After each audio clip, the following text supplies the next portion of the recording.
ทักทายยามแรงจ้ะพี่น้องเช็ดแว่นตาจะเช็ดแว่นตาบ่มีแว่นตาอ่านขอความบ่รู้เรื่องเลยล่ะจ้ะอายุหลายแล้วต้องใส่เครื่องช่วยเนาะสมบัติคนแก่มัน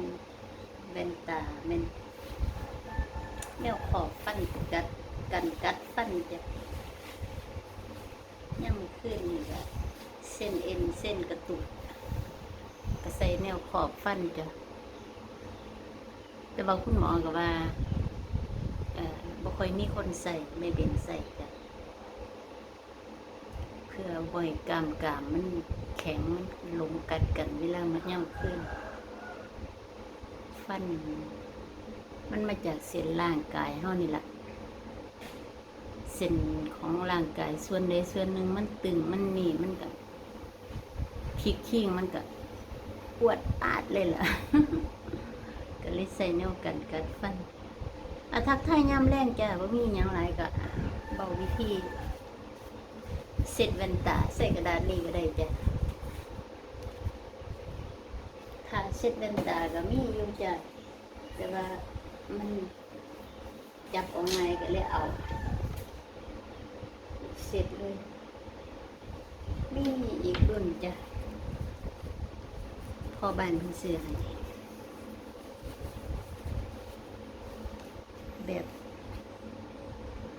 แบบนี้ก็เสร็จดีจ้ะ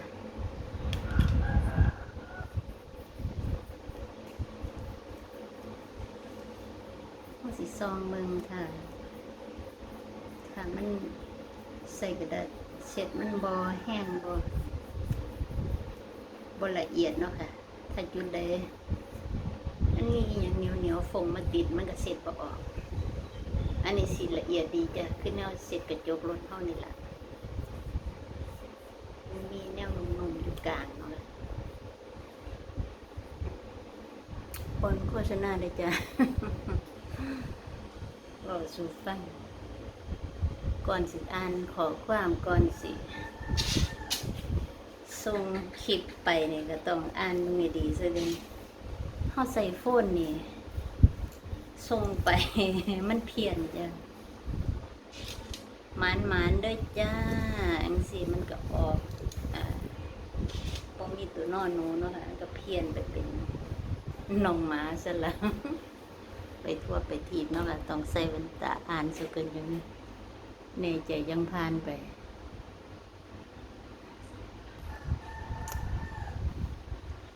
มันอีหยังดูว่ามีตุ่มขิงวันอยู่ปากมันก็เป็นดำทักทายยืนยันตัวตนย่ำแรงจ้าว่ามีหยังหลายพอเลี้ยงเสร็จแว่นตาซื้อๆจ้าพอกันไม่คลิปหน้าจ้าบ๊ายบาย